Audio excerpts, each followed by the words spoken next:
नमस्कार किसान भाइयों, मैं उमेश त्रिपाठी किसानों ट्यूब में आपका स्वागत करता हूं। आज हम एक ऐसे विषय पे बात करने वाले हैं और मेरे साथ ऐसे एक्सपर्ट भी हैं श्याम कुमार जी, जो आपने देखा होगा इंटीग्रेटेड फार्मिंग मॉडल पे आपने बहुत सारा वीडियो देखा होगा, बहुत सारे लेख पढ़े होंगे, बहुत सारी आपने पुस्तकें हो सकता है पढ़ी हो इंटीग्रेटेड फार्मिंग मॉडल पे। बट हम आज एक एक पहलू जो है इंटीग्रेटेड फार्मिंग का, जो समेकित कृषि प्रणाली है, वो क्यों जरूरी है लघु और सीमांत किसानों के लिए, आज इस विषय पे पूरी एकदम बृहद चर्चा करने वाले हैं इस वीडियो में।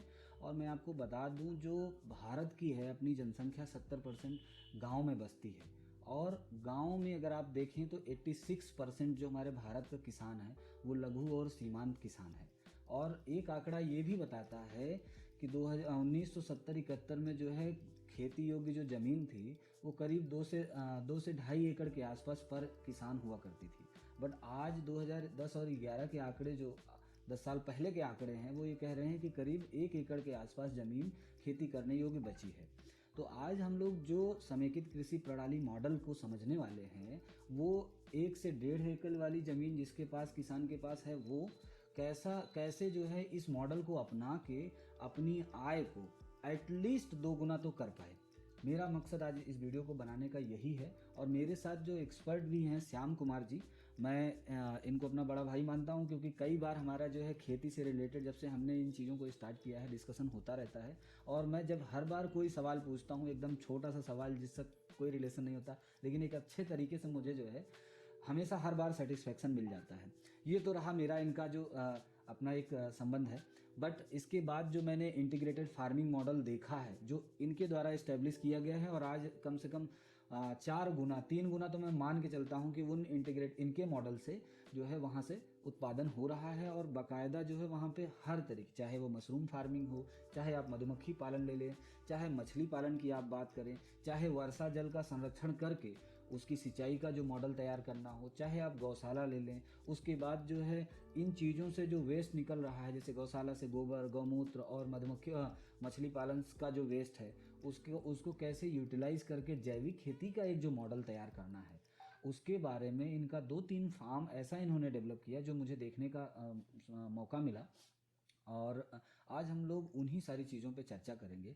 तो सर, हमें थोड़ा सा ये बताइए कि ये सब चीज़ों की शुरुआत कैसे हुई, क्योंकि जो नॉलेज मेरा आपसे डिस्कशन लास्ट वीडियो में भी हुआ था, एक हमने वीडियो किया था, तो उसके हिसाब से सर जो मैं उसमें पूछने से रह गया था कि इसकी शुरुआत कैसे हुई सर। जैसे सबीना सर ने बताया, मेरा नाम श्याम कुमार है, मैं बिहार का रहने वाला हूँ। मेरी कुछ संस्थाएं चलती हैं जो कौशल विकास और लोक कल्याणकारी कार्य, जिसमें कि जागरूकता संबंधी कार्य, वातावरण के लिए, हमारे पृथ्वी के लिए जो कल्याणकारी योजनाएं जो सरकार चलाती है, उनसे मैं जुड़ा हुआ हूँ।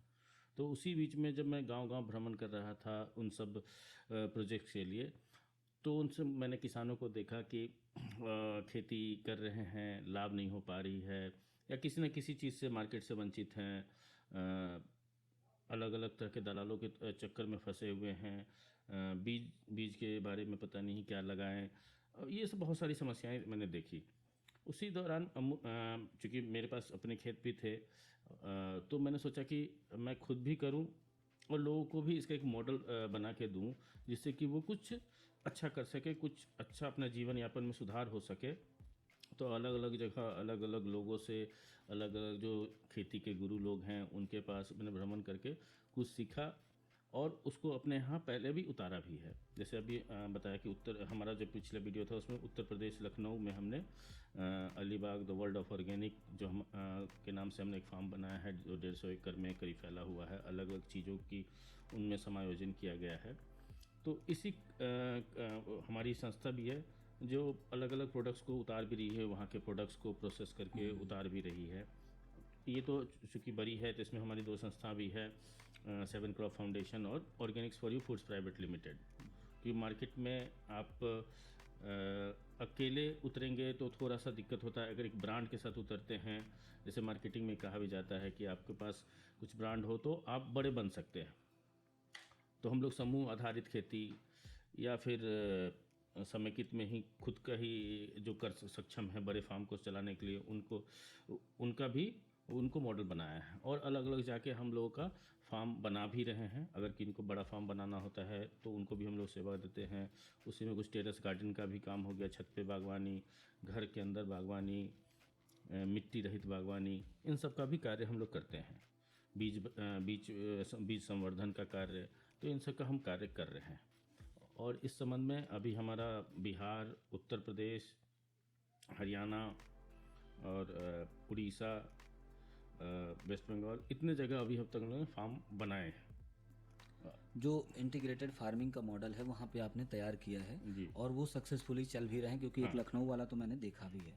बट सर अभी मैं जो हमारे लघु और सीमांत किसान हैं, जो छोटे और मझले किसान हैं, ठीक है, उनकी जो सबसे बड़ी समस्या है कि उनके लिए उनके पास जो है काम करने के लिए हाथ तो हैं, बट जो संसाधन, जो कृषि उपकरण, जो चीज़ें चाहिए, उनका जो है उनके पास अवेलेबिलिटी नहीं है कहीं ना कहीं।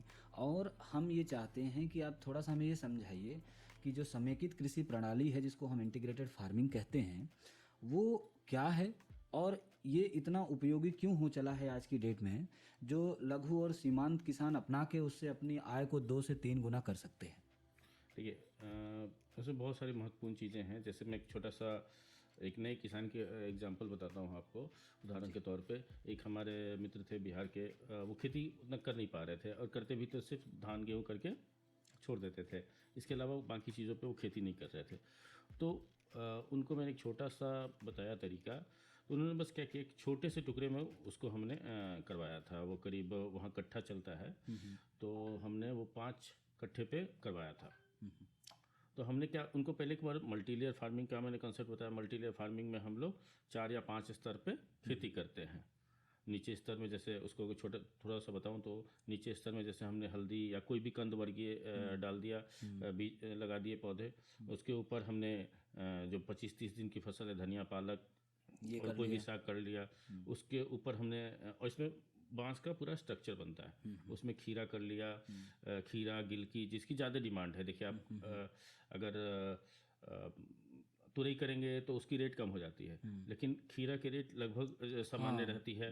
उसके ऊपर हमने क्या किया, चौथे स्तर पे जो बड़े बेल वर्गीय हैं, जैसे करेला, कुंदरू, परवल, ये कर लिया। परवल हम सबसे ज़्यादा कहते हैं लोग करने के लिए कि परवल का रेट हमेशा रहता है। उस पर ही एक हमने औषधि पे भी एक थोड़ा सा मॉडल बनाया था। जैसे हम बेल वर्गीय कोई खेती करते हैं तो 3 रूपी करते हैं। एक तो ज़मीन पे, एक टाट विधि से, और तीसरा हम लोग मचान विधि से। तो हमने लेमन ग्रास के साथ इसका प्रयोग किया था। लेमन ग्रास के साथ हमने टाट विधि से लेमन ग्रास प्लस परवल लगवाया था। तो क्या होता है, कोई चाहे वो एरोमेटिक में खेती में हम जाएं, और तेल वाली खेती में, जैसे नॉर्मल जो सबसे साधारण से साधारण नहीं, तेल वर्गीय मतलब औषधीय मतलब, अच्छा, औषधियों में। हाँ, जो एरोमेटिक यानी खुशबू वाली चीज़ें जो इंडस्ट्री के लिए हैं वो। तो उसमें हमने जैसे लेमन ग्रास कोई करते हैं, कोई खस करते हैं। ये जो 2 नॉर्मल जनरली सभी जगह लगभग होती है इसकी खेती। तो उसमें क्या है, वो एक ही खेत एक करते हैं या फिर सबको साथ मिला के करते हैं।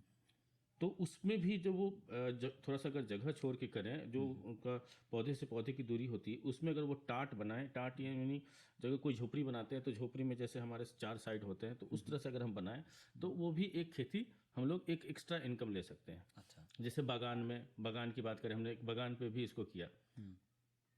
बागान में हमने इसको किया कि बागान में जैसे आम के बागान है, जैसे हमारा जो फार्म है वहाँ आम के बागान है, या बिहार में जैसे लीची के बागान होते हैं, या अलग लोगों के पास अलग अलग तरह के बागान है। तो बागान में क्या है, बागान की वो जुताई करते ही हैं, खाद देते ही हैं, पानी भी समय समय अगर ज़रूरत होता तो देते ही हैं। तो हमने क्या किया, जो कंद वर्गीय हैं उसमें उन्होंने बोला कि कंद वर्गीय इसमें कर लो। तो जैसे कंद वर्गीय में औषधीय भी है, औषधीय भी कर सकते हैं, और कंद वर्गीय या नॉर्मल औषधि भी कर सकते हैं, प्लस वो सब्जी भी कर सकते हैं। जैसे आप ओल जो जिमीकंद कहते हैं, हल्दी है, हाँ, अदरक है, हाँ, इनकी खेती कर सकते हैं। अगर उनको लगता है कि बाग में बाकी लोग आ रहे हैं और गंदा कर रहे हैं बाग को, तो जैसे सतावर लगा दिया, सतावर में कांटेदार होती है तो सतावर उस पे नहीं आएंगे लोग। उसके अलावा वो अश्वगंधा कर सकते हैं। तो उस क्या है कि अगर जैसे हल्दी लगाया तो जब हल्दी निकलेगा उस समय आपको खेत को मतलब पौधों को आप अपने बाग को खुदाई करते ही हैं, उनकी जुताई करते ही हैं, तो वो भी खर्च हो गया। जो आप हल्दी को देंगे खाद पानी वो पौधे को भी जाएगी। बिल्कुल। तो इससे क्या है आपका डबल इनकम। तो ये छोटे छोटे प्रयोग हैं जो हमने अलग अलग चीज़ों पे करके देखा है कि अलग अलग जगह का अलग अलग स्थिति होता है। आप ये कहना चाह रहे हैं कि जो मान लीजिए कोई तो ट्रेडिशनल फार्मिंग कर रहा है, सिर्फ धान गेहूं या रबी की खरीफ की फसल उगा रहा है। जी। दूसरा मॉडल जो आपने बताया, दो किसानों का आपने एग्जांपल दिया। एक तो जो ऐसी चीज़ें कर रहे थे उनमें आपने जो है क्या बोला कि लेयर फार्मिंग स्टार्ट की। Multi-layer। हाँ, मल्टी लेयर फार्मिंग की बात। बहुस्तरीय खेती कर हाँ, हाँ, स्तरीय खेती कह सकते हैं। दूसरा आपने बोला कि अपने लखनऊ के आसपास भी और बहुत सारे जो है उसमें एरिया में बागवानी लोग करते हैं, उसमें कैसे कंदवर्गीय फसलें ले सकते हैं। लेकिन आज मैं ये जानना चाह रहा हूँ कि जैसे मान लीजिए हमारे पास ये तो बड़े किसान होंगे, उनको ज़्यादा प्रॉफिटेबल हो सकता है। आपके इंटीग्रेटेड फार्मिंग मॉडल में जो मतलब 1.5 से 3 एकड़ के बीच का किसान है, कौन कौन सी ऐसी चीज़ें करनी मतलब उसको चाहिए जिससे वो अच्छा प्रॉफिट कमा सकता है और रिस्क उसमें कम हो? जैसे मान लीजिए मधुमक्खी पालन करना ज़रूरी है क्या, मछली पालन करना ज़रूरी है क्या, और आपका मशरूम फार्मिंग करना ज़रूरी है क्या? ऐसे ही देखें तो गौशाला है, ऐसे ही और भी चीज़ें हैं, ठीक है, ज़रूरी है क्या? मैं ये चाहता हूँ कि इंटीग्रेटेड फार्मिंग का जो एक आदर्श मॉडल है उसमें क्या क्या चीज़ें होनी चाहिए? देखिए, अगर कहा जाए छोटे किसानों के लिए दो तीन, देखिए वो शुरुआत एक साथ सबका ना करे। मॉडल तो अलग अलग लोगों ने अलग अलग प्रकार के बनाए हैं। वो अध्ययन भी कर सकते हैं या हमारे फार्म पे आके हमने अलग अलग मॉडल को बनाने का प्रयास किया है और उसकी हम एक बना के भी रखते हैं। उनकी जानकारी को हमने एक छोटी सी मार्गदर्शिका के रूप में बना रखा है, तो वो भी आके समझ सकते हैं। तो उनको एक धीरे धीरे शुरुआत, जैसे कोई भी खेती कर रहे हैं तो पशु तो रख ही रहे हैं, चाहे वो गाय रखें या भैंस रखें, उन्होंने पशु रख रखा है। तो पशु जो गौशाला उन्होंने बनाया, छोटी सी गौशाला बनाई, तो उस चीज़ को उस पर ध्यान दें कि हम तो दूध निकाल ही रहे हैं, तो जैसे उसी में अगर हम ज़्यादा प्रोसेस करें, दूध से ही बात करते हैं, तो वो घी बेचे, आराम से घी बीज जाता है। गाँव में भी आराम से लोग लेने के लिए तैयार रहते हैं घी। चाहे हम अभी देसी और ये इसकी बात नहीं कर रहा हूँ, कोई भी उनके पास अगर गाय या भैंस है तो उसका घी आराम से बिक जाता है। अब उसका गोबर है, मूत्र से इतनी सारी चीज़ें बनाई जा सकती हैं। तो वो अगर अभी क्या है, सरकार की बहुत सारी योजनाओं में भी रहता है, वो उसकी छोटी सी ट्रेनिंग लेके वो मूत्र से उत्पाद बनाएं। अभी जो है मैं उस पर बोल रहा हूँ, मॉडल तो वो आगे बना सकते हैं, लेकिन अभी जो है उनके पास उस पर भी कर सकते हैं वो। तो मूत्र से अलग अलग उत्पाद बना सकते हैं, जैसे फिनाइल बनती है, अगर देसी गाय है तो अर्क बनता है, और भी कुछ पेस्ट जो छिड़काव करने के लिए, खेतों में छिड़काव करने के लिए दवाएं बनती हैं। हाँ, जैसे जीवामृत है, घन जीवामृत है, इस तरीके की चीज़ें बना सकते है। वो कीड़ों को मारने के लिए मूत्र और दो चार चीज़ें मिला के आप बहुत अच्छी दवा बना सकते हैं। उसके बाद उनको आप, और उससे क्या है, आप उनको बेच भी सकते हैं। अब जैसे हाँ, फिर आ गया गोबर आ गया। गोबर से आप क्या कर सकते हैं, अगर कुछ नहीं तो कंडे बना के बेच सकते हैं, जो उपले कहते हैं कंडे, वो बेच सकते हैं। उनके अलावा अगर हम जगह उनसे बहुत सारी कलाकृतियाँ बन सकती हैं, दिए बन सकते हैं, नॉर्मल कुछ नहीं, उसके फ्रेम मिलते हैं, बाइंडिंग मिक्सचर मिलता है। बाइंडिंग मिक्सचर आप खुद भी, उनको गोबर होता है वो फैल जाता है, तो उसको मिक्स करने के लिए गोंद का, कुछ नहीं मिला तो गोंद का ही उपयोग कर लिया, फेविकॉल का उपयोग कर लिया। तो अब बाकायदा ट्रेनिंग ले लेंगे तो उनको बाइंडिंग मिक्सचर बनाना भी सीख लेंगे वो, तो उससे भी वो कर सकते हैं। उनसे अलग अलग कलाकृतियाँ बना सकते हैं, दिए हो गए, चप्पल, आज तक चप्पल भी बन रही है, दीवार घड़ी बन रही है, मूर्तियाँ बन रही हैं, तो उनको भी करके वो कुछ पैसे अर्जित कर सकते हैं। उसके अलावा अगर उनको कम और मतलब साधारण तरीके से कहें तो वो वर्मी कंपोस्ट बना सकते हैं। तो वर्मी कंपोस्ट बनाएंगे तो उनको गोबर से तो वर्मी कंपोस्ट मिलेगा, दूसरा उनको जो उससे जो उनका रस निकलेगा वो बनेगा। उसके बाद तीसरा हो गया जो उसकी पानी निकलती है गोबर से, जो छन के निकलता है, वो बहुत ही स्लरी नहीं, स्लरी तो बायोगैस के सिस्टम में आ जाता है। इसको वर्मी वाश कहते हैं। अच्छा, वर्मी वाश। ऐसे एक्चुअल वो सही विधि नहीं है वर्मी वाश का। हाँ हाँ। उसमें कभी उसमें बात करें। वर्मी वाश होता क्या है, दो तरीके से हम लोग वर्मी वाश बनाते हैं। एक तो केचुओं को हम लोग, जो केचुओं का जो अंदर से पानी निकला वो हुआ, तो उसमें हमने मटका विधि से वर्मी वाश बनाते हैं, जो सबसे साधारण तरीका है। एक मटके में हम गोबर रख देते हैं और केचुआ रख देते हैं, और उसके ऊपर पानी रहता है, पानी गिरता है, उससे जो निकल के आता है फिर नीचे आया, तीसरे में वर्मी वाश। तो और इसमें वर्मी कंपोस्ट बैग में भी हम लोग बनाते हैं, तो उसमें भी हम एक छेद कर देते हैं जिससे कि उसका पानी रिस के बाहर आ सके। तो वो बहुत एक ग्रोथ बूस्टर होता है, खेतों के लिए बहुत अच्छा।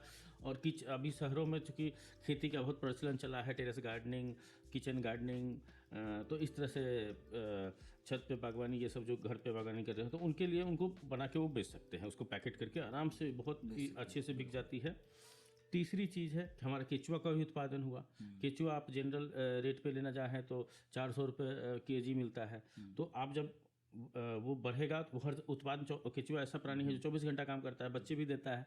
तो आप केचुआ उत्पादन कर रहे हैं तो इससे भी पैसे आप आ गए। थोड़ी सी जगह में आपके पास, हर किसान के पास कहीं ना कहीं इतनी जगह होती है कि जिसका कोई यूज नहीं करता है वो। हाँ, और वहाँ पे जो है vermi compost vermi compost unit कर सकता है। अगर गोबर को अगर अलग तरीकों से यूज नहीं कर रहा है तो सिंपल तरीका ये है कि खाद बना ले वर्मी कंपोस्ट, और वो कर सकता है। हाँ, एक तो ये हो गया। दूसरा, अपने खेत, अगर हम खेत में बात करें तो खेत में वो अलग अलग स्तर, अब किसी के समाधान, मान लीजिए बाग है, तो बाग में कैसे करेगा, तो बाग में जैसे मैंने बताया कि ये सब चीज़ें करके कर सकता है। उसके अलावा भी जो छोटी छोटी चीज़ें हैं, जैसे जो छाँव में हो सकती हैं चीज़ें, उनको उत्पादन करके अगर छोटे छोटे टर्म में वो करना चाहे, छोटे छोटे अवधि में अगर निकालना चाहे, उससे भी पैसे कमा सकता है। या फिर नई चीज़ें वो करना चाहता है, तो जैसे मधुमक्खी है वो। अब जैसे मान लीजिए, यहाँ मैं आपको रोकना चाहूँगा, यहाँ पे किसान भाइयों, आपने ये समझा होगा कि अगर आप गाय रखते हैं, भैंस रखते हैं, गौशाला है आपके पास, तो आप उनसे क्या क्या चीज़ें बना सकते हो, जिसमें एक आप वर्मी कंपोस्ट की अलग यूनिट तैयार कर सकते हो, खाद बना के, वर्मी वाश बना के उसका एक मतलब व्यापार कर सकते हो आप। दूसरी चीज़ हो गई जो गोबर से प्रोडक्ट बनते हैं, गौमूत्र और इन सब चीज़ों को मैं समराइज़ कर रहा हूँ सर। अब मान लीजिए सर, जो ये नहीं करना चाहता है किसान, ठीक है, और वो चाहता है कि जैसे मान लीजिए उसके अलावा क्या ऑप्शन बचता है उसके पास? देखिए, खाद जैसे मतलब उतना भी नहीं जाना चाहता है तो जैसे घन जीवामृत वो बना सकता है। वो भी बहुत आसान तरीका होता है। जीवामृत बना के बेच सकता है। जैसे अभी वेस्ट डिकम्पोजर लगभग लोगों के पास अभी, मतलब जो भी जानते हैं उनके पास पहुंच गया है। तो वेस्ट डिकम्पोजर मिला के अपने अपने जो अलग अलग उनके निस्तारित हैं, उनको बना के उससे खाद बना के, क्योंकि क्या होता है ना, हम लोग को कस्टमर क्या होता है, सब लोग बना नहीं पाते हैं, तो उनको अपने किसान साथियों को दे सकता है कम रेट में, या फिर अगर उसके पास शहर के नज़दीक में उसका घर है तो नर्सरी वालों को दे सकता है। तो इन सब से भी वो पैसे कमा सकते हैं। बिल्कुल। और अगर हम खेत में बोले तो खेत से जो निस्तारित होते हैं चीज़ें, जैसे मान लीजिए धान का, गेहूं का तो छोड़ दीजिए, मान लीजिए करेला के पूरा हमें बाग हटाना है, खेत में से करेला हटाना है, तो उसके पत्ते निकलेंगे, ये निकलेंगे, उनको भी हम लोग डिकम्पोज वर्मी कंपोस्ट यूनिट या फिर और भी चीज़ें मिला के, जो गलने योग्य चीज़ है, उनको हम करके उनसे भी खाद बना के या वेस्ट डिकम्पोजर के थ्रू गला के, तो वो भी शुद्ध कार्बन ही हुआ, तो अपनी अगली फसल के लिए यूज कर सकते हैं। तो बेसिकली इंटीग्रेटेड का मतलब ये है कि एक दूसरे से चीज़ें लिंक्ड हो जाएंगी और डिपेंडेंट हो जाएंगी। इसमें एक चीज़ और है, अगर जो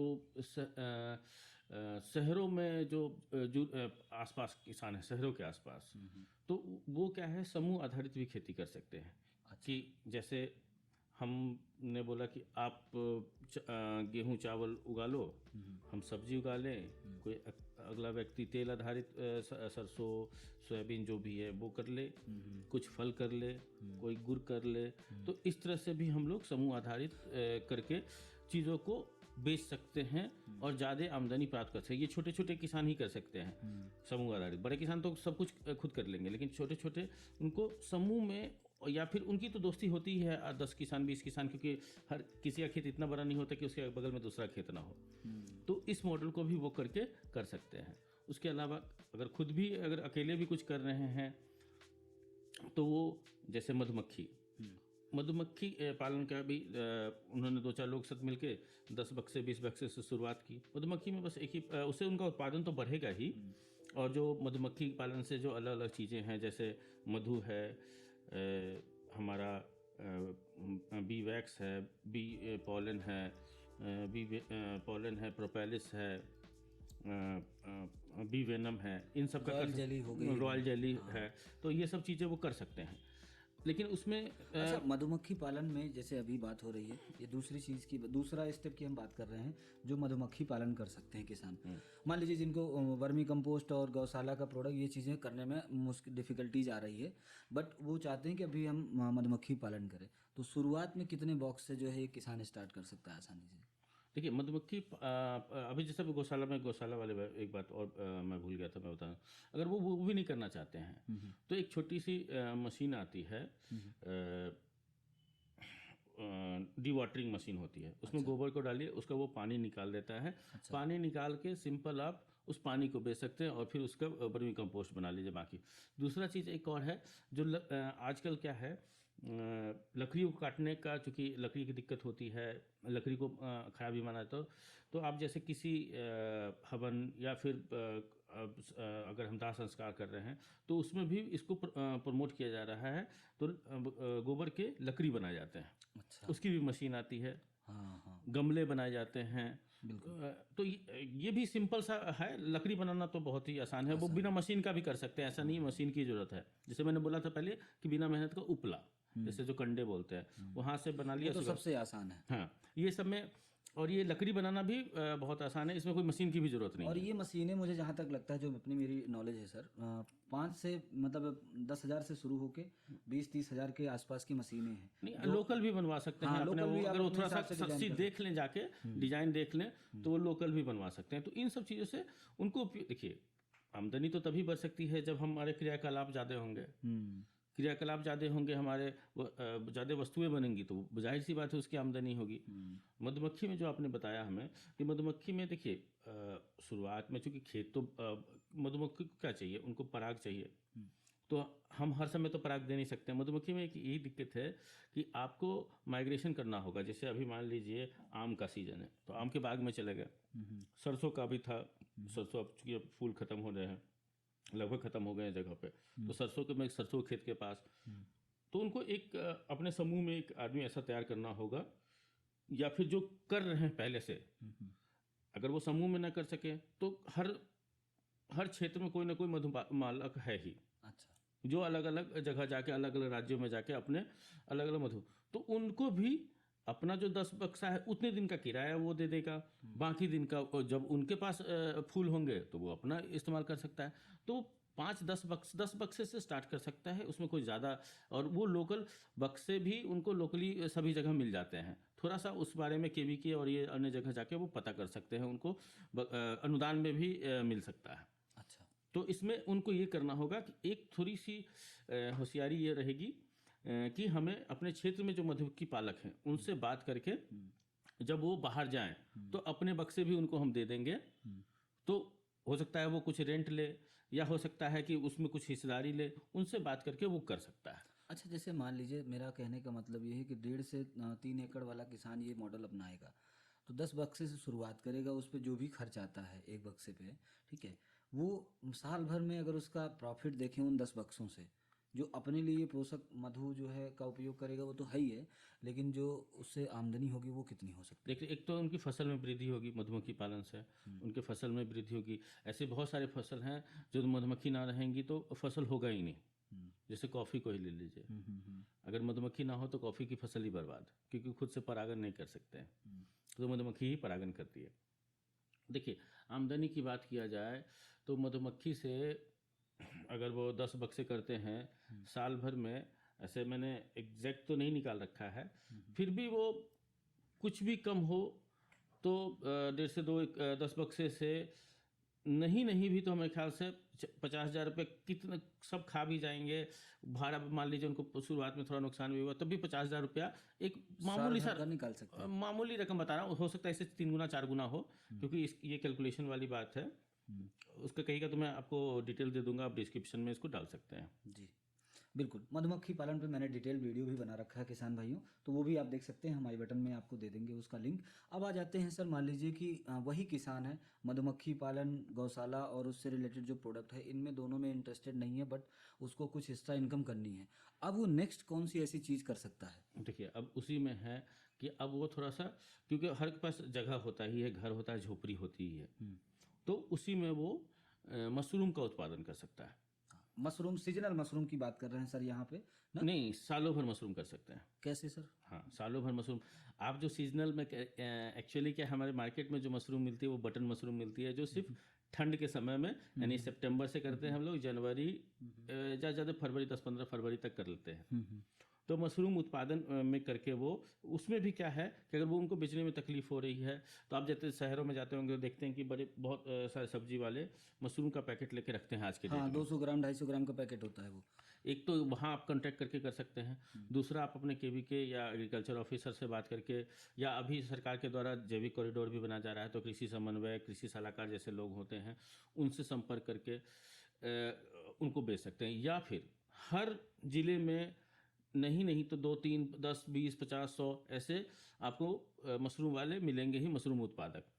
आप उनको एक जो बाजार से कम मूल्य मिलेगा, लेकिन आप उनको बेच सकते हैं, लेकिन आपकी आमदनी बढ़ेगी। और चूंकि जगह आपका वही है, हम कोई नया जगह की बात नहीं कर रहे हैं। और जब बटन मशरूम कर रहे हैं तो सामान्य जगह पे, फिर अगर जगह मिल जाए तो आप सितंबर से जनवरी के पीरियड में एक झोपड़ी बना के बिना एसी का आप बटन मशरूम कर ले। बाकी समय आप ओएस्टर कीजिए। ओएस्टर को डायरेक्ट मत भेजिए, आप कच्चा मत भेजिए, आप उसको प्रोसेस कीजिए, या तो उसका पाउडर बनाइए, या फिर आप उसका अचार बनाइए, आप उसके पापड़ बनाइए। वो उत्पाद आप अगर कुछ थोड़ा सा प्रयास करेंगे तो कहीं ना कहीं बिक जाएंगे। इतनी पूरी है गारंटी।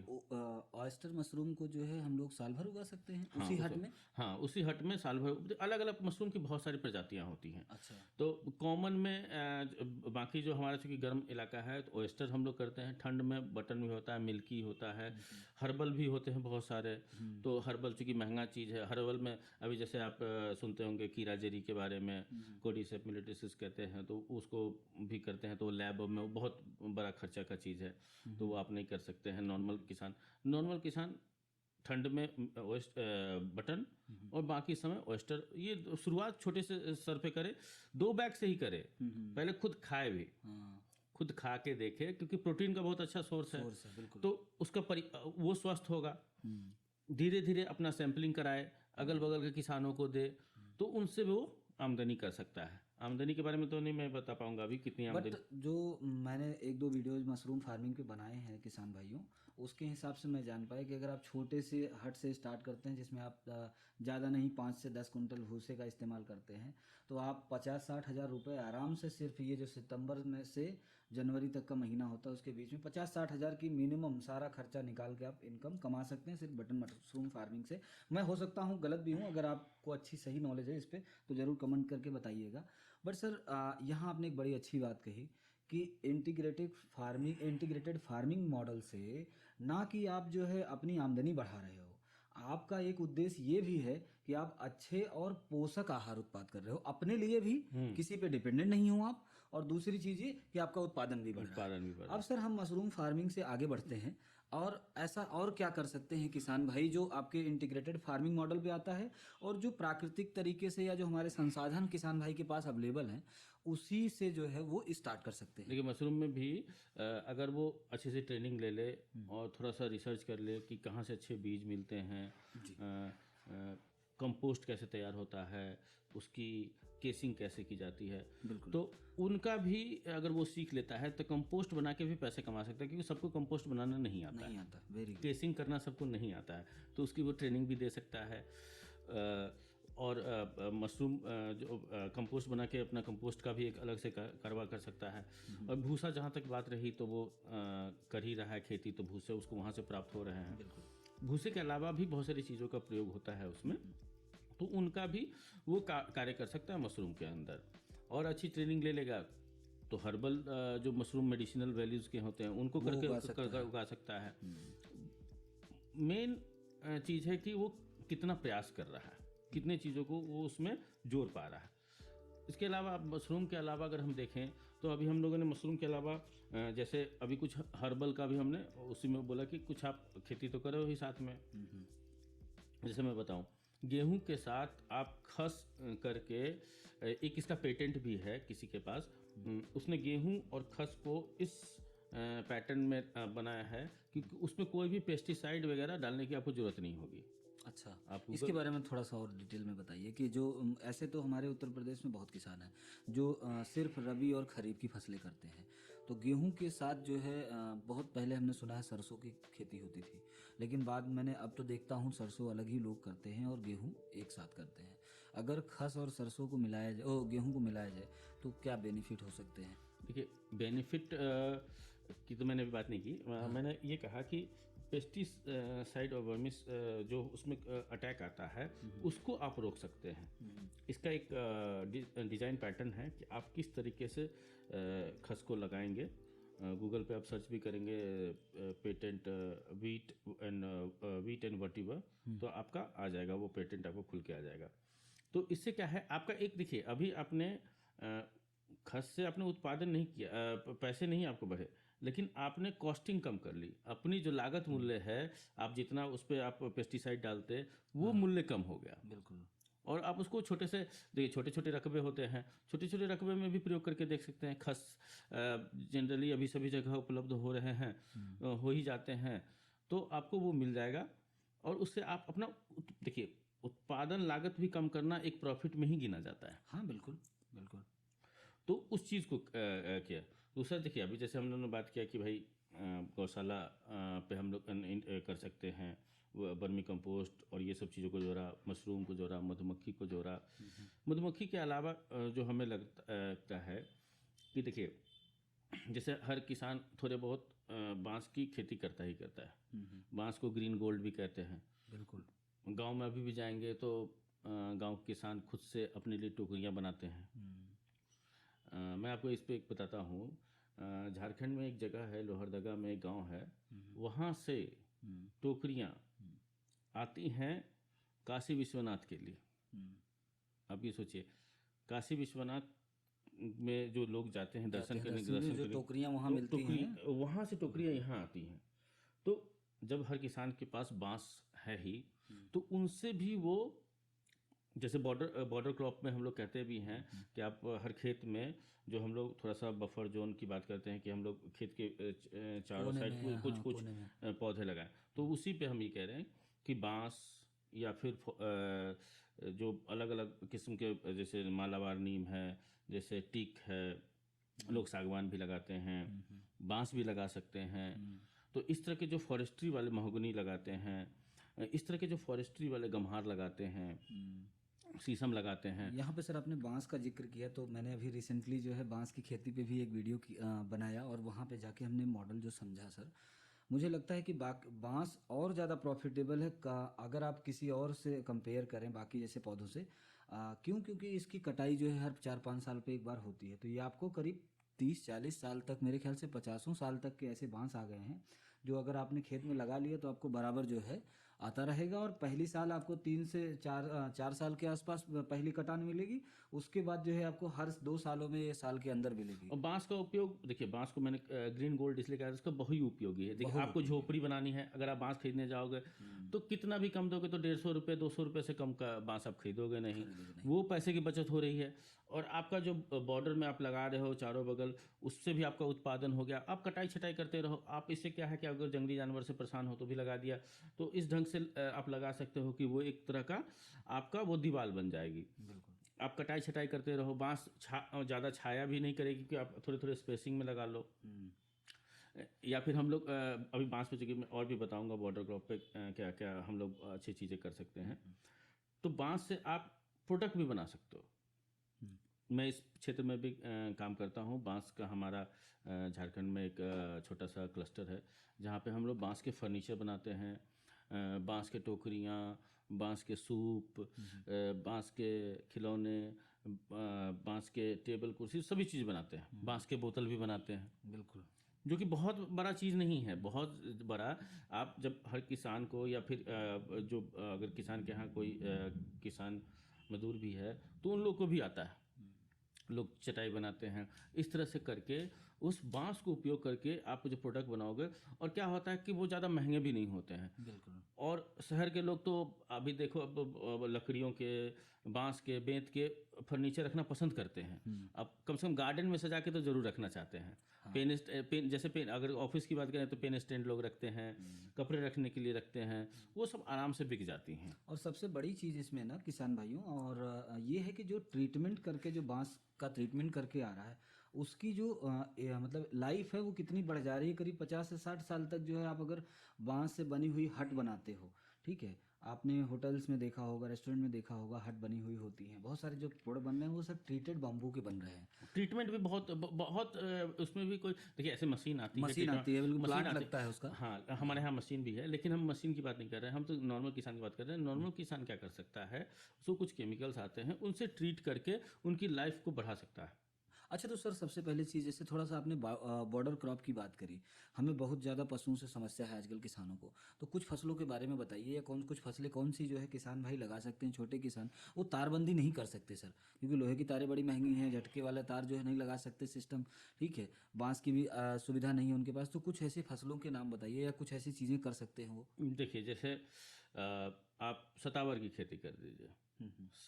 एकदम साधारण। देखिए किसान सिर्फ चार पाए जानवर से ही परेशान नहीं है, दो पाए जानवर से भी परेशान है। तो वो सतावर की खेती कर दे, बीच तो कांटे रहते हैं, हाँ। तो कोई जाएगा तो उसको चूहेगा तो वो अगली बार नहीं जाएगा। नहीं जाएगा। सब सतावर कर सकते हैं। अभी देखिए अभी हर हर जगह जो अनानास है उसके पत्ते में भी आप देखेंगे तो उसके पत्ते भी चुभते हैं, तो वो भी आप कर सकते हैं। जैसे एक फल का भी आपको मिल जाएगा। इसका मैंने बहुत जगह देखा भी है। जंगली कृषि जो कर रहे हैं, नो टिल फार्मिंग में, वो लोग भी इसका अनानास का उपयोग कर रहे हैं, अगर वो तारबंदी या झटका का नहीं उपयोग कर रहे हैं। तो सतावर बहुत अच्छी चीज़ है। तुलसी आप लगा दीजिए बॉर्डर पे, तुलसी लगा दीजिए। तुलसी माता की लोग कम से कम इतना इज्जत करते हैं कि उस कारण से पशुओं को तो नहीं रोक सकती, लेकिन दो पाई इंसान को वो रोक सकती है कुछ भी गलत करने से। आप तुलसी लगा दीजिए। तुलसी के कारण कोई भी खेत में, क्योंकि उसके पाँव छुएंगे, पाँव में लगेगी, तुलसी पाँव में लगनी नहीं चाहिए, तो वो नहीं जाएगा। जानवर के लिए सतावर बहुत अच्छी चीज़ है, सतावर आप लगा दीजिए। बांस को भी मैंने बताया कि आप इस तरह से कर सकते हैं कि वो आपका एक दीवार बन जाएगा। अच्छा। वो आपका दीवार बन जाएगा। तो बांस की भी आप उस हिसाब से अगर आप देखेंगे तो बांस की भी खेती उस हिसाब से कर सकते हैं। आप लिंक में मैं कुछ फ़ोटोज़ आपको दूंगा, आप लिंक में उसको दिखा सकते हैं कि इस तरह के किस तरह से बांस को हम लगाएंगे कि वो एक तरह से दीवार बन जाए। अच्छा।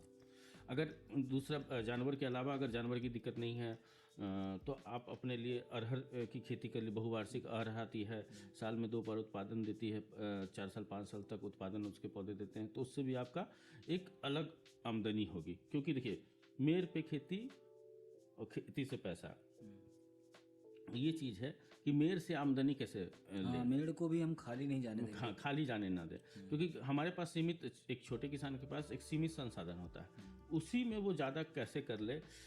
तो जैसे आपने बोला गेहूं के साथ जैसे वो जो ये तीसी होता है, तीसी की खेती कर सकता है, तो मिश्रित खेती में जाके वो आमदनी बढ़ा सकता है। हर किसान को एक ना एक कैश क्रॉप ऐड करना चाहिए नकदी फसल का। जैसे यूपी में लोग गन्ना करते हैं, अब गन्ना के साथ भी वो लोग गन्ना के साथ केले कर रहे हैं, गन्ना के साथ अमरूद कर रहे हैं। अच्छा। तो आप मेड़ पे भी चाहे तो अमरूद की बाग लगा लीजिए। थोड़ा सा आपका होगा, लेकिन उसके नीचे भी आपकी फसल हो जाएगी। फसल हो जाएगी। उसकी सुरक्षा की बात है तो हमने जैसे बताया भाई, आप सतावर लगा दो, अगर तारबंदी कर सकते तारबंदी कर लो, केले की खेती कर लो। केला भी आराम से गांव हमने भी केले लगा रखे हैं थोड़े बहुत, तो गांव से ही बिक जाती है। हमें बाहर बाहर भेजने की भेजने की जरूरत ही नहीं होती है। गांव में ही लोग सब्जी के लिए या फिर खाने के लिए लोग खरीद, पक जाता है तो खाने के लिए खरीद लेते हैं। गांव में आप देखेंगे, किसी गांव में घर में जाएंगे तो जहाँ उनका चापाकल लगा हुआ है वहाँ पे भी लोग केले लगा के रखते हैं, और उस केले से भी आमदनी होती है। तो क्या चीज़ों को देखना होगा कि हम कहाँ कहाँ क्या कर सकें। उसके अलावा आप देखिए उसी में बताता हूँ। मान लीजिए आपका घर ही है, घर से ही आप आमदनी, अब मैं अगर कुछ आगे बात करूँ तो उसमें आप घर से ही कैसे आमदनी कर सकते हैं। तो जैसे कद्दू पेठा, अगर मान लीजिए झोपड़ी है, गौशाला है, तो कद्दू पेठा जिसको हम लोग जिसके ये बनती है, मिठाइयाँ बनती हैं, वाइट पेठा, वाला, हाँ वाइट वाला जो बोलते हाँ हैं हाँ, कद्दू ना। तो वो छत पे आराम से गांव में अभी भी जाएंगे तो लोग अपने जो झोपड़ी है उसके ऊपर उस कर पे देते लगा हैं, देते हैं, हाँ। उससे एक आमदनी हो गई। अभी कुछ टमाटर भी आए हैं जो बहुवार्षिक होते हैं। अच्छा। ये देसी, मैं देसी की बात कर रहा हूँ। आप वो देसी टमाटर को भी लगा के, आपका कोई पेड़ है मान लीजिए, जैसे मान लीजिए नींबू के ही पेड़ है, तो उस पे लगा दिया, तो उस पे आप वो चली गई, बेल के रूप में होती है, तो वो भी टमाटर आपका घर खरीदने आप टमाटर नहीं लगा पा रहे हो, टमाटर खेती नहीं कर रहे हो, तो वो टमाटर आपका बहुवार्षिक टमाटर है, तो 3 साल तक वो चल जाता है, 3 साल तक उसके उत्पादन होती है। तो अब टमाटर भी तो आपके घर में आ गए, उससे भी तो लागत में कमी आ गई। वो कर सकते हैं। चाहे लौकी कर सकते हैं, जो झोपड़ी पे ही है, झोपड़ी पे ही लौकी कर दिया, लौकी ऊपर बेल पे चली गई, तो उससे भी आप आमदनी कर सकते हो। एक पौधे से भी अगर आप सही से पोषण देते हैं, तो एक पौधे से भी अच्छी खासी, हम लोग गांव में होता था कि हम लोग लगाते थे, हमारा झोपड़ी था, हम लगाते थे, तो दिवाली में हम लोग वो लौकी बांटते थे, हमारे पास इतनी होती थी, तो किसान उससे भी आमदनी प्राप्त कर सकते हैं। चीज़ों को बस वही है कि समझने की जरूरत अच्छा, है कि जैसे मान लीजिए ये तो हो गई कि जो है हम अपने किनारे कौन सी फसल लगा सकते हैं, और मिश्रित खेती में हर एक जगह का कैसे इस्तेमाल करना है आपको किसान भाइयों। लेकिन जब हम बात करते हैं सर इंटीग्रेटेड फार्मिंग का, उसमें सबसे बड़ी चीज़ आती है, जो हमारे पास सबसे बड़े प्राकृतिक संसाधन अवेलेबल हैं, एक सूर्य की रोशनी, दूसरा प्राकृतिक जल, वर्षा जल, और जो हमारे पास ज़मीन है, मिट्टी।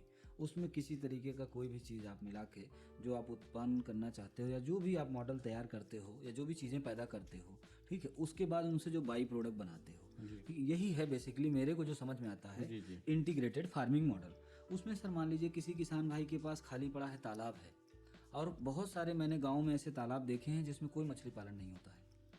आप थोड़ा मछली पालन के बारे में बताइए कि देखिए, मैं फिश फार्मिंग कैसे अभी स्टार्ट कर जैसे सकते आपने हैं। जल की बात की, तो देखिए आज के डेट में हम समय में देखें तो क्या होता है कि जल समस्या हर जगह है। हमने अपने प्राकृतिक जल का इतना दोहन कर लिया है कि वो समझिए कि आप महाराष्ट्र का सुनते होंगे, तमिलनाडु का सुनते होंगे, कर्नाटक का, बहुत ज़्यादा भूजल स्तर नीचे भूजल नीचे चला गया। चेन्नई में तो यहाँ तक सुना है कि वहाँ पे भूजल लगभग खत्म हो गई है। बिल्कुल। तो आप इसको कैसे सुधार सकते हैं? तो हमने क्या किया है इस पे कि जब हम खेती करते हैं, जब हम एक बॉर्डर बनाते हैं या मेर बनाते हैं, तो हमने क्या किया, 2 फीट बाय 2 फीट का चारों बगल से हमने नाला बना दिया है खेतों पे। अच्छा, और मेड़ पे, मतलब मेड़ के से बगल बगल में 2 फीट बाय 2 फीट का सब नाला बना दिया। नाला बना के हम उसको एक जगह जमा कर रहे हैं। तो इससे फ़ायदा क्या हो रहा है? आप वर्षा जल का संचयन कर ले रहे हैं, हाँ, खेत का पानी खेत में, बाहर नहीं जा पा बाहर नहीं। जैसे हम लोग कहते हैं जैविक खेती में कि खेत की चीज़ें खेत में ही रह जाती, कोई भी चीज़ हम लोग फेंकते नहीं हैं, जलाते नहीं हैं। हाँ, तो हम लोग इसमें वर्षा जल का संचयन करना बहुत ज़रूरी है। अगर वर्षा जल का आपने समय से संचयन कर लिया, समय रहते संचयन कर लिया, तो एक समय आएगा आप उस वर्षा जल में आपका जो ज़मीन का पानी इतना होगा, आप पानी बेच के पैसा लाखों रुपए कमा सकते हो। आज बोतल वाली पानी 1 लीटर पानी 20 रुपये में आती है। नॉर्मल जो 5 लीटर का 20 लीटर का जार देता है वो 20 रुपये, मान लो 1 रुपये वो लीटर दे रहा है। जब समय आगे बढ़ेगा तो वो कीमत बढ़ेगी। लेकिन आप जो जल का संचयन करोगे, आप वो जल निकाल के खेतों में देने के लिए भी आपके पास पैसे हो जाएंगे, और आपका कोई जगह ज़्यादा जा नहीं रहा है। थोड़ा सी जगह आपको वर्षा जल संचयन का एक छोटा सा स्ट्रक्चर बनाना है जिससे पानी फिल्टर होकर वहाँ चला जाए। तो आपका क्या है कि आपके खेत में कभी भी पानी की समस्या आगे भविष्य में नहीं होगी। दूसरा क्या है, आपके पास क्या होता है कि कुछ न कुछ ऐसी ज़मीन होती है, जैसे अब मान लो किसी ने बांसी लगा रखा है, हो सकता है उसके चारों बगल थोड़ा सा जगह हो जहाँ पानी इकट्ठा होता हो, पानी इकट्ठा हो रहा है, या फिर तालाब एरिया है, तालाब एरिया है, या फिर कहीं बीच में ऐसा एरिया जहाँ पे आप कुछ पानी लग ही आर्द्र भूमि जिसको कहते हैं, वहाँ पानी लग ही जाता है, ऐसी भी ज़मीन होती है किसी के पास, या खेत में ही वर्षा जल संचयन इस तरह से भी कर सकते हैं, एक तो नॉर्मल। दूसरा, आप अगर 1.5 एकड़ बड़ा आपका प्लॉट है, 1.5-2 एकड़ में ही ऐसा कोई प्लॉट है जहाँ पे आप, तो वहाँ पे आप तालाब बना के भी वर्षा जल का संचयन कर सकते हैं, जो कि आपको किसी और को सिंचाई के लिए पैसा नहीं देना होगा। आप एक छोटा सा मोटर खरीद के उसी पानी को यूज कर सकते हैं। बिल्कुल। तो एक तो इससे लागत घटेगी आपकी। दूसरा क्या है, और ये आज समय की सबसे बड़ी ज़रूरत है, वर्षा जल का संचयन करना आज के समय की सबसे बड़ी, क्योंकि पानी की समस्या आप सुनते भी होंगे आप, ये पानी के लिए ही तृतीय विश्व युद्ध लड़ा जाएगा। तो पानी को आप लाखों लीटर एक साल में, एक अनुमान में कहा जाता है, हमने किसी व्यक्ति ने हमें बताया था कि 1 एकड़ के एरिया से आप 10 लाख लीटर पानी तक संचय कर सकते हैं। अच्छा, अगर 1 रुपये लीटर भी आपने बेचा तो 10 लाख रुपए तो आपके आ गए, अगर वैसा समय आया तो। वैसा समय आया तो नहीं तो आपका खेत का तो पानी बढ़ रहा है ना, आपके क्षेत्र का पानी बढ़ रहा है, आपके खेत का नहीं, आपके क्षेत्र के लोगों को भी फायदा होगा। नहीं, जिस तरीके से सर भूजल स्तर नीचे जा रहा है, तो जो पीने के पानी वाली समस्या है वो तो आने वाले टाइम में, और आपने बहुत सारे क्षेत्रों में, महाराष्ट्र के कुछ क्षेत्रों में, इलाकों में गर्मियों के समय में ऐसा अकाल टैंकर सूखा से पड़ वहाँ जाता पानी जाती है। और वहाँ भी खेती करने के लिए जो है, जैसे अपने यहाँ तो यूपी में मैं देखता हूँ अब जो सब्जियों और बागवानी कर रहे हैं वो भले ड्रिप से इरिगेशन का यूज करें, अदरवाइज जो ट्रेडिशनल मेथड था हम उसी का उपयोग कर रहे थे, क्योंकि हमारे यहाँ भूजल स्तर अच्छा है और हमें पानी आसानी से मिल जाता है। लेकिन सर जो मैं बात कर रहा था फिश फार्मिंग की, छोटा किसान कितने खर्चे से और फिश फार्मिंग से क्या लाभ ले सकता है, थोड़ा इसके बारे में बताइए। देखिए, इस पे मैं एक एग्जांपल देता हूँ। जैसे हमारा जो फार्म है अलीबाग वाला, उस पर हम लोगों ने, आपने देखा होगा कि बरसात की पानी बहने के लिए हमने एक थोड़ा सा जगह बनाया हुआ है। हाँ, आपने एक नाला बनाया है जिसमें आपने कमल के फूल का कुछ हाँ, जिक्र तो उस किया पर था। हमारा क्या है, उस पर हमने इस तरह से, अभी मछली पालन तो हम कर रहे हैं बायोफ्लॉक विधि से, वो तो चलिए वो एक अलग चीज़ है। तो उस पर हमने क्या किया है कि हम कमल की खेती तो करेंगे ही करेंगे, क्योंकि हमारा एग्रो टूरिज्म है, तो हम लोग खूबसूरती दिखानी है तो कमल की खेती कर रहे हैं। उसके अलावा क्योंकि हम कमल की खेती डायरेक्ट नहीं कर रहे हैं, हम लोग ड्रम विधि से कर रहे हैं। हम ड्रम उसमें डाल दे रहे हैं, 200 लीटर वाली ड्रम, और उसमें पौधे रख के कर रहे हैं, जिससे कि एक प्रजाति दूसरी प्रजाति से ना मिले। अच्छा। और हमने क्या किया, दोनों साइड एक जाल लगा दिया है, एक छोटी सी जाल है, एकदम महीन जाल है, उसमें उसके अंदर भी हम मछली पालन कर रहे हैं। अच्छा। हाँ, मछली पालन उसमें हमारा है, क्योंकि हम मछली पालन करेंगे, क्योंकि वो बहुत लंबी है। वो आप जो देखे होंगे कि बहुत लंबी है, तरीके से कनाल बना रखी है। कनाल बना रखी है, बहुत लंबी कनाल है वो। तो उसमें हम मछली पालन भी करेंगे।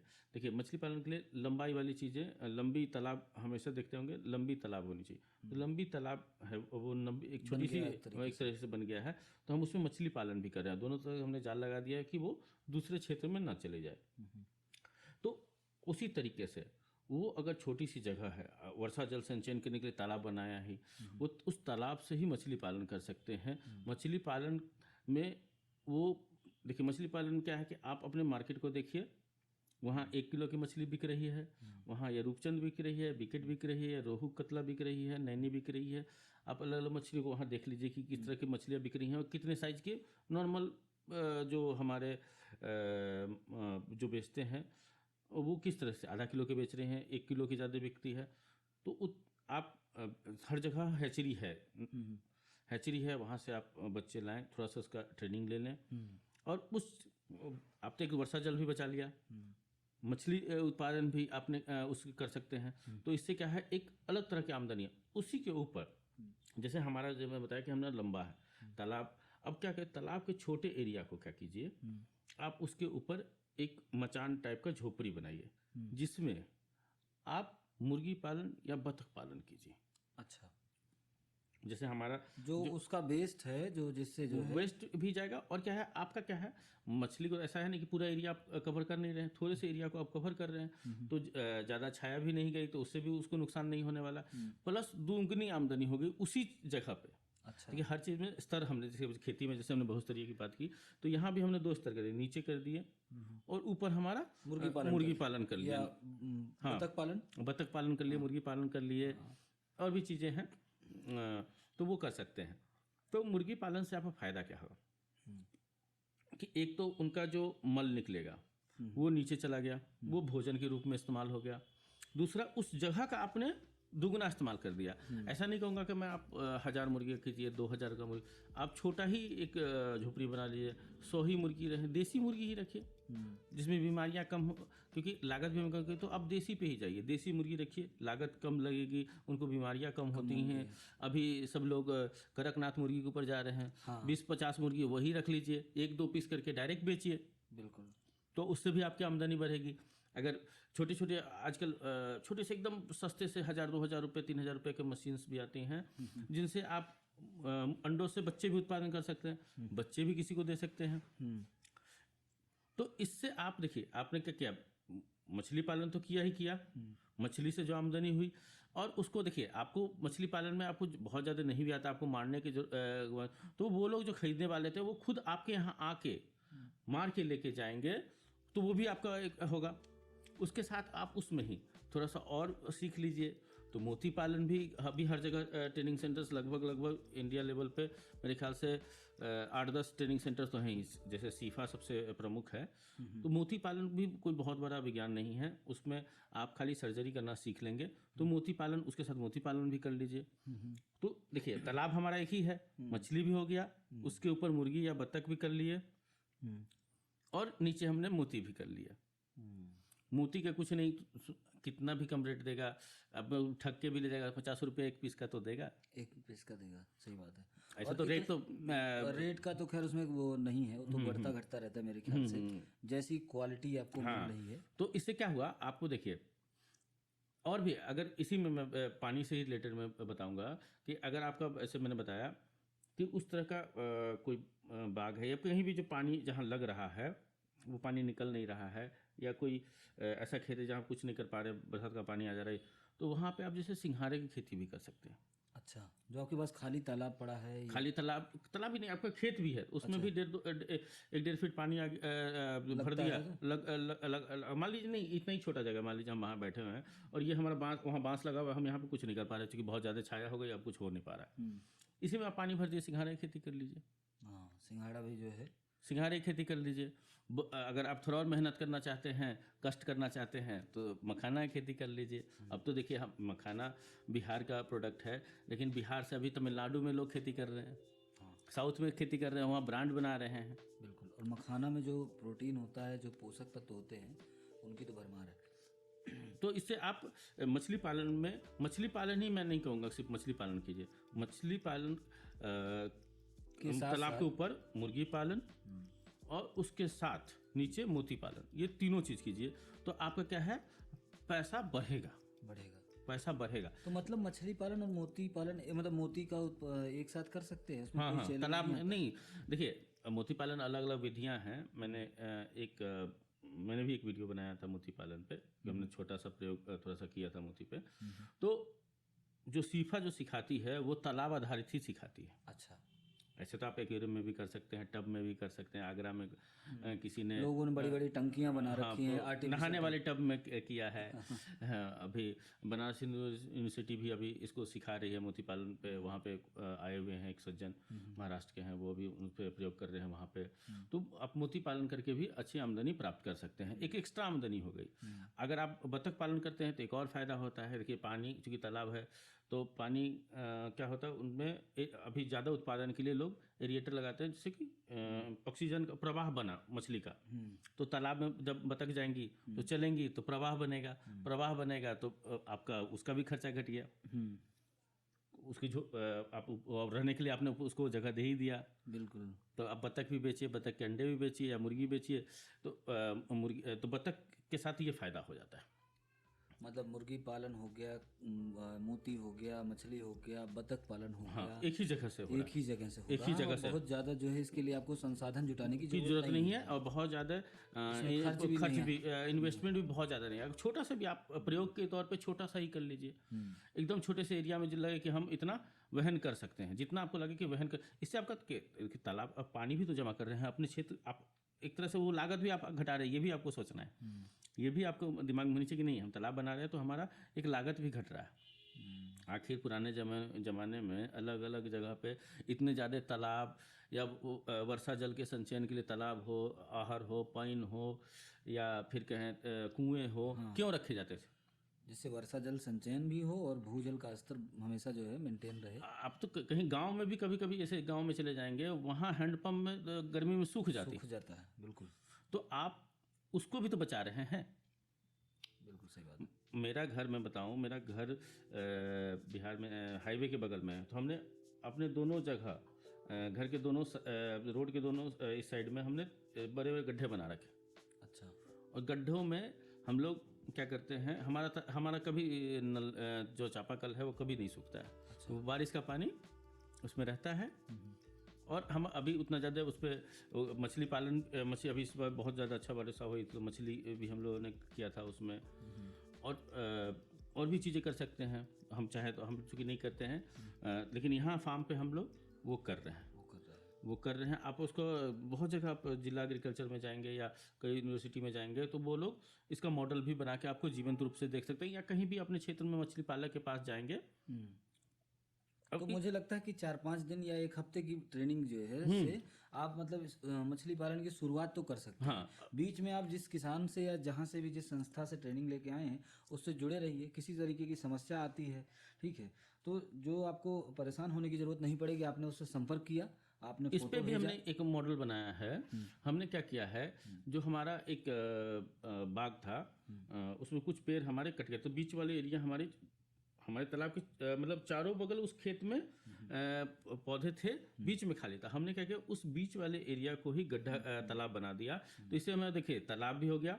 तालाब में, क्योंकि हम तालाब में भी मेर बनाते हैं, काफ़ी चौड़े चौड़े मेर बनाते हैं, उस मेर पे भी आप अलग अलग पौधे लगा सकते हैं और उनसे भी आमदनी प्राप्त कर सकते हैं। तालाब की जो बाउंड्री बनाएंगे, हाँ, जो मेर बनाएंगे चारों बगल से, उस पर भी आप आमदनी प्राप्त कर सकते हैं। आप केला ही लगा लो, आप कोई फलदार वृक्ष लगा लो, आम के पेड़ हो गए इस तरीके के। हाँ नॉर्मल पेड़, अमरूद लगा लो, अनार लगा लो, तो इससे भी आपका आमदनी हो गया। और जो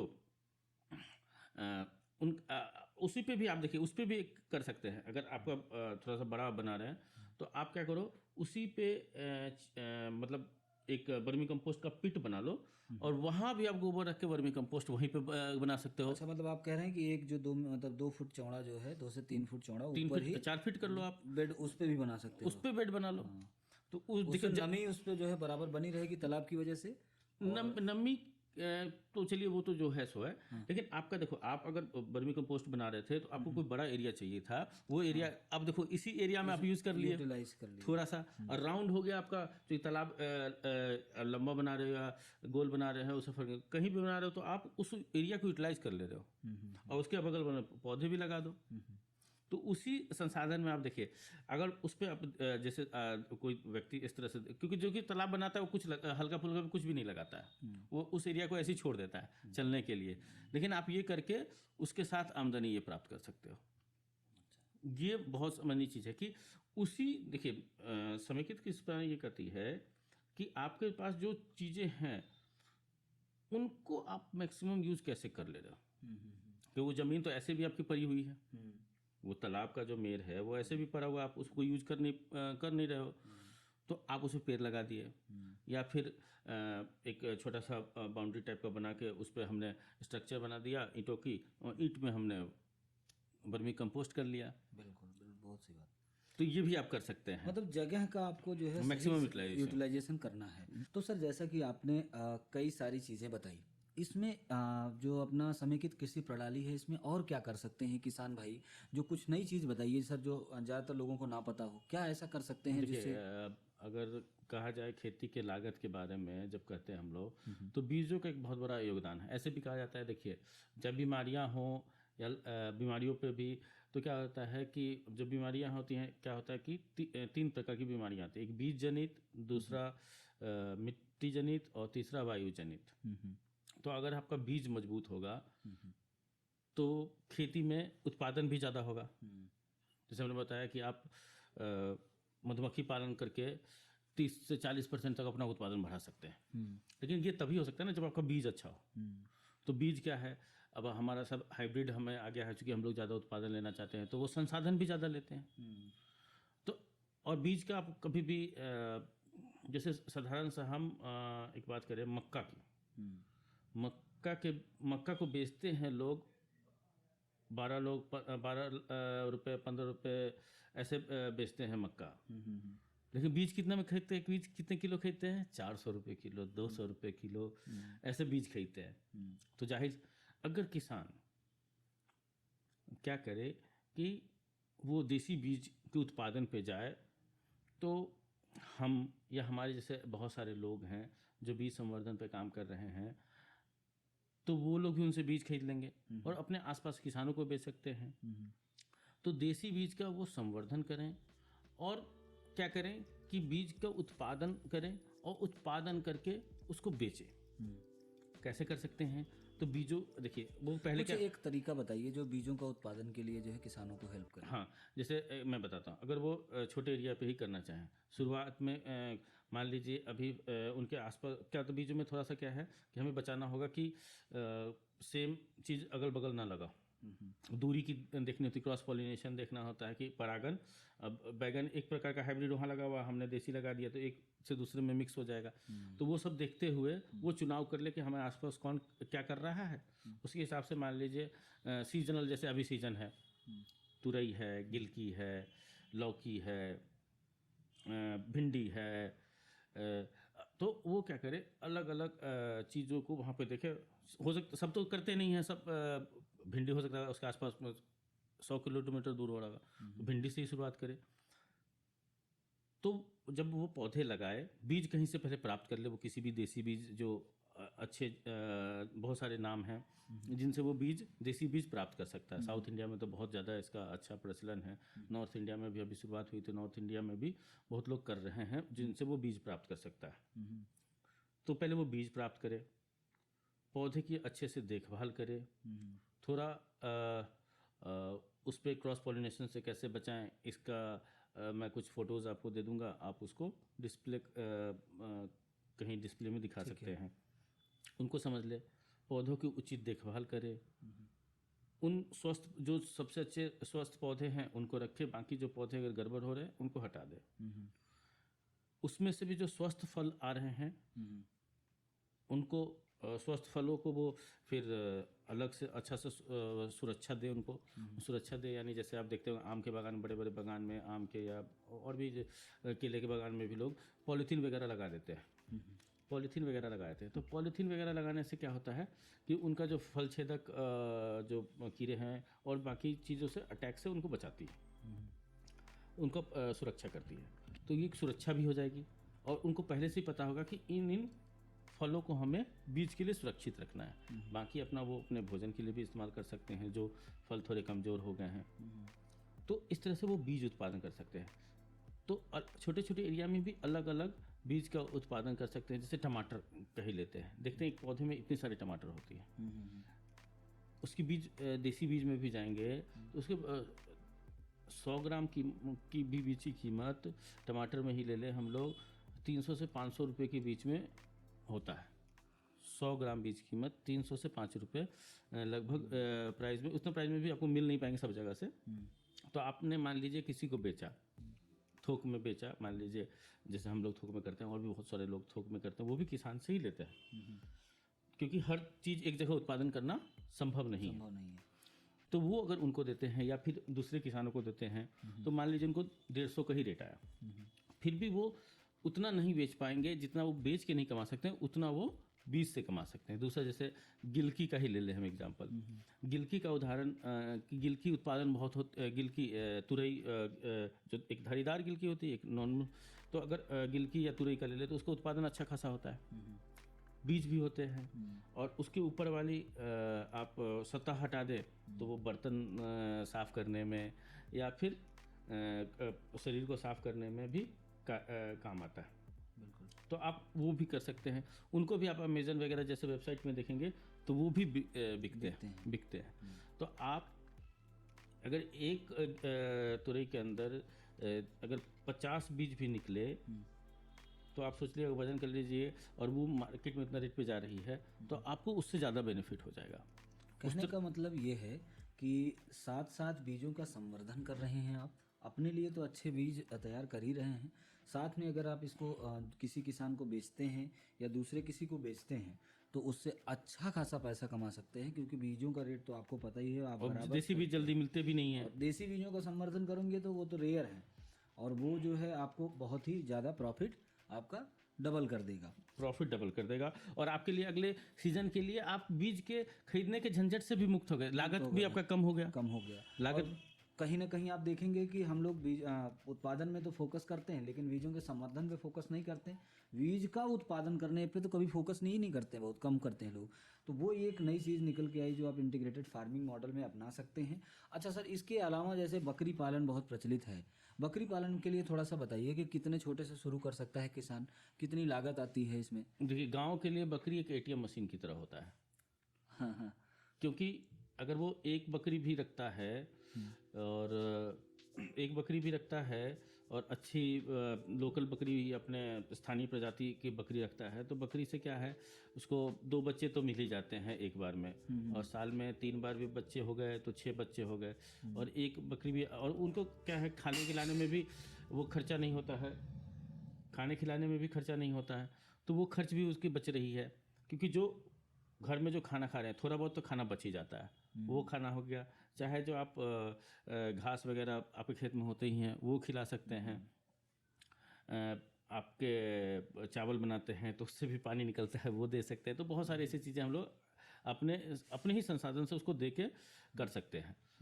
तो उनसे अगर वो 5,000 4,000, अभी चूँकि क्या है, मांस का इतना ज़्यादा प्रचलन बढ़ा हुआ है, तो बकरी पालन करके वो 6 बच्चों से कितना भी, तो अगर 6 बच्चे हुए 4,000 के हिसाब से बच गया, तो 24,000 रुपये उसको मिल गया। बकरी उसकी सलामत ही है। सलामत है। वो बढ़ाना चाहे तो एक और बकरी जो जन्म लेगी वो उसको भी रख के कर सकता है। और अगर एक साधारण बकरी से अगर 24,000 रुपये वो कमा ले रहा है, दूध निकला, तो बकरी का दूध देख जानते हो कि बहुत महंगा बिकता है, जॉन्डिस में बहुत काम देता है, और भी चीज़ों बीमारियों में लोग जो होते हैं उनको काम देता है।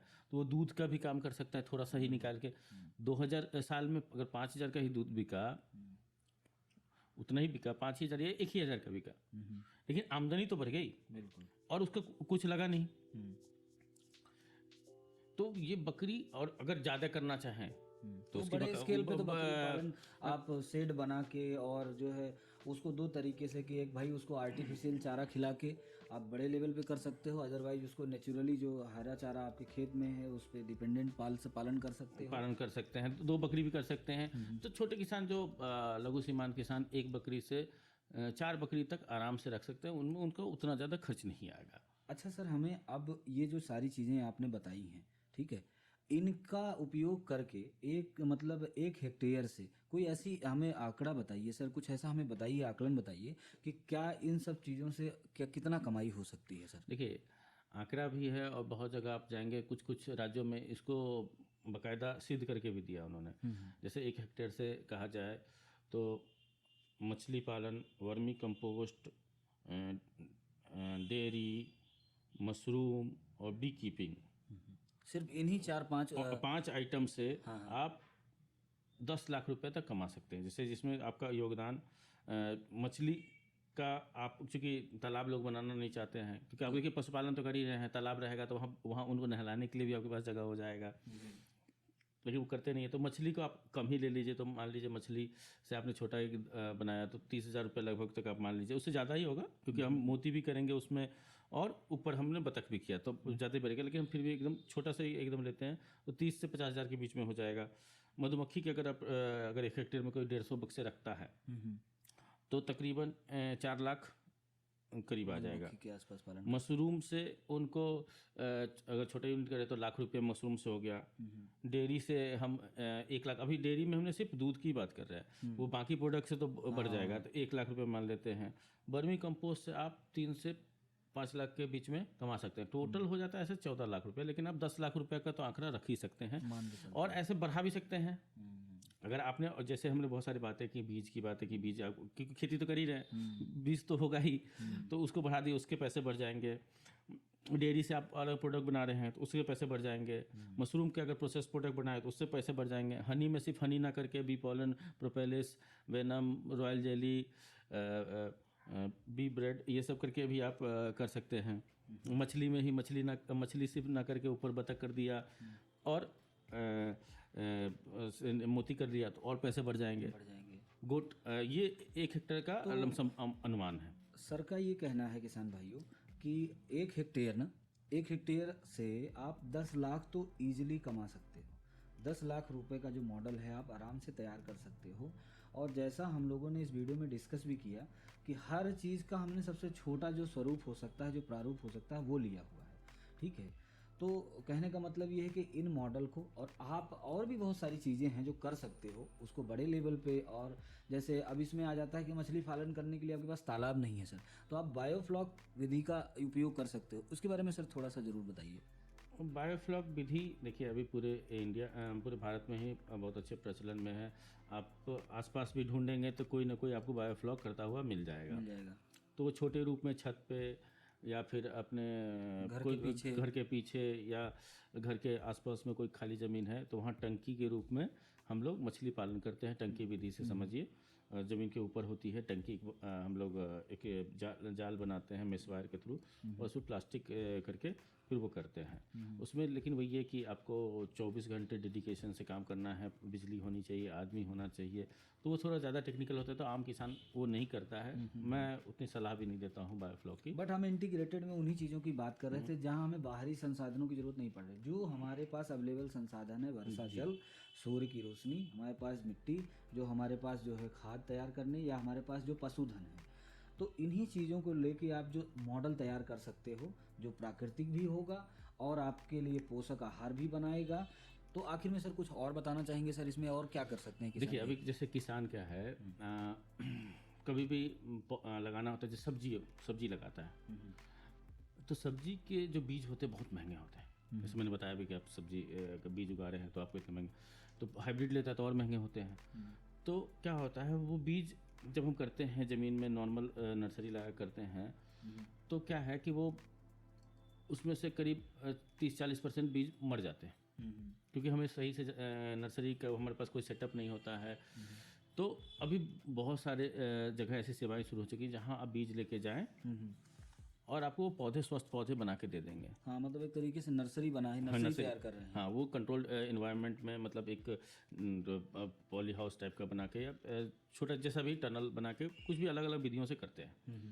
तो अगर किसान चूँकि अगर वो खेती कर ही रहा है अपने लिए, बीज जब वो बना ही रहेगा तो उसकी नर्सरी भी वो तैयार कर सकता है एकदम सस्ते रूप में।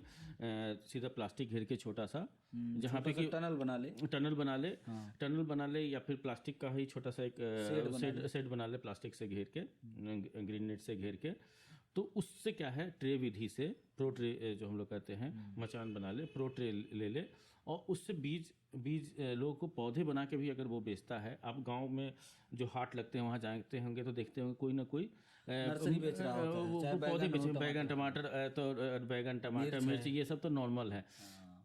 तो उनसे भी वो छोटे जगह से अपना भी काम करेगा और बेच भी सकता है। जो आसपास के किसान हैं उनके लिए भी नर्सरी तैयार कर सकते हैं। हाँ, नर्सरी जो सेंटर्स हैं उनको भी बना, क्योंकि उनके पास भी तो, क्योंकि शहर में रहते हैं तो उनके पास भी तो बहुत ज़्यादा जगह होती नहीं है।